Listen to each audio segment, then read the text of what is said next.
ایک بادشاہ کے 3 وزیر تھے۔ ان تینوں وزیروں میں سے صرف ایک ایسا تھا کہ جو بادشاہ کا وفادار اور جانثار تھا۔ بقیہ 2 وزراء نے وفاداری اور جانثاری کا مصنوعی لبادہ اوڑھ رکھا تھا۔ برے وزراء کی اندرونی سازشیں اور ریشہ دوانیاں جب حد سے زیادہ بڑھ گئیں تو بادشاہ نے انہیں سبق سکھانے کا فیصلہ کیا۔ بادشاہ نے ایک دن دربار سجایا اور تینوں وزراء کو محل میں بلایا۔ بادشاہ نے ایک ایک تھیلا ان تینوں وزراء کے حوالے کیا اور کہا، تم تینوں میرے لیے ایک ایک تھیلا بھر کے پھلوں کا لاؤ، اور یہ پھل تم نے محل کے ساتھ ملحقہ باغ سے چننے ہیں۔ اب تینوں وزراء باغ میں چلے گئے۔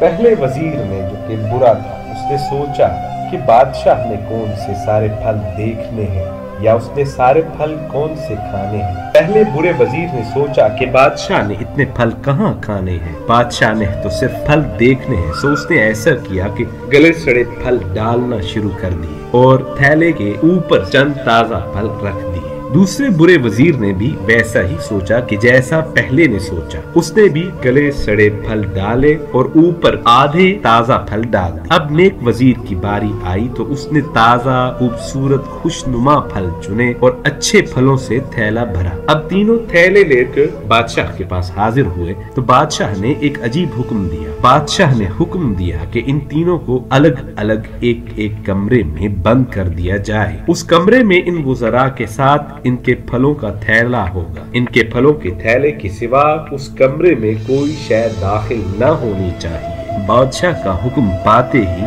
جلادوں نے تینوں وزراء کو قید کر دیا۔ اب تینوں وزراء کو 1 مہینے کے لیے قید رکھا گیا۔ جنہوں نے برے پھل چنے، گلے سڑے پھل چنے، چند دن تو بھوک کو برداشت کر پائے، آخر اسی بھوک کے ہاتھوں مر گئے اور تڑپ تڑپ کر جان دے دی۔ اب نیک خصلت وزیر نے چونکہ اچھے، عمدہ اور تازہ پھل چنے تھے، سو جب اسے بھوک لگتی تو پھل کھا کے گزارا کر لیتا۔ اتنے دن اس نے انہی پھلوں پہ گزارا کر لیا۔ 30 دن بعد بادشاہ نے کہا کہ اب تینوں کمروں کے دروازے کھول دیے جائیں۔ جب دروازے کھلے تو چشم فلک نے ایک عجیب نظارہ دیکھا کہ نیک خصلت وزیر چاق و چوبند اور توانا نظر آ رہا تھا، جبکہ بد نیت وزراء دونوں مر چکے تھے۔ سو بادشاہ اپنے درباریوں سے مخاطب ہوا اور کہنے لگا کہ یہ ہوتا ہے بد نیتی کا انجام۔ بادشاہ کہنے لگا کہ میں نے جب انہیں پھلوں کے لیے بھیجا تو مجھے معلوم تھا کہ نیک نیت اپنی نیک نیتی کے موافق اچھے پھل چنے گا اور یہ بد نیت اپنی بد نیتی کے موافق برے پھل چنیں گے۔ سو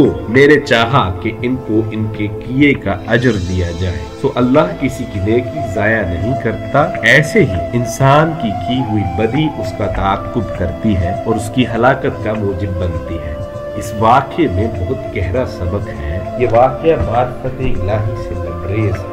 ہمارے اصل بادشاہ اللہ تعالیٰ نے ہمیں اس دنیا میں بھیجا اور اس باغ میں ہمیں بھیج دیا۔ اب یہ ہم پہ ہے کہ ہم اس باغ سے تازہ، عمدہ، خوشنما پھل لے کے جاتے ہیں یا گناہوں کے گلے سڑے پھل لے کے جاتے ہیں۔ تازہ اور خوشنما پھلوں کی مثال نیکیوں کی ہے کہ نیکیاں ہمیں مشکل وقت میں بھی بچاتی ہیں، اور گلے سڑے پھل بدی اور برائیوں کی مثال رکھتے ہیں کہ جو ہمارے لیے ہلاکت کا باعث ہیں۔ اللہ تعالیٰ نے انسان کو اس دنیا میں بھیجا ہے۔ اس باغ میں ہمیں 2 قسم کے پھل ملتے ہیں، اچھے بھی اور برے بھی۔ اچھے پھل ہماری نیکیاں، ہمارے نیک اعمال، اخلاق حسنہ، اور گلے سڑے پھل ہماری برائیاں، ہماری بد اخلاقی، ہماری بد نیتی، ہماری بد زبانی۔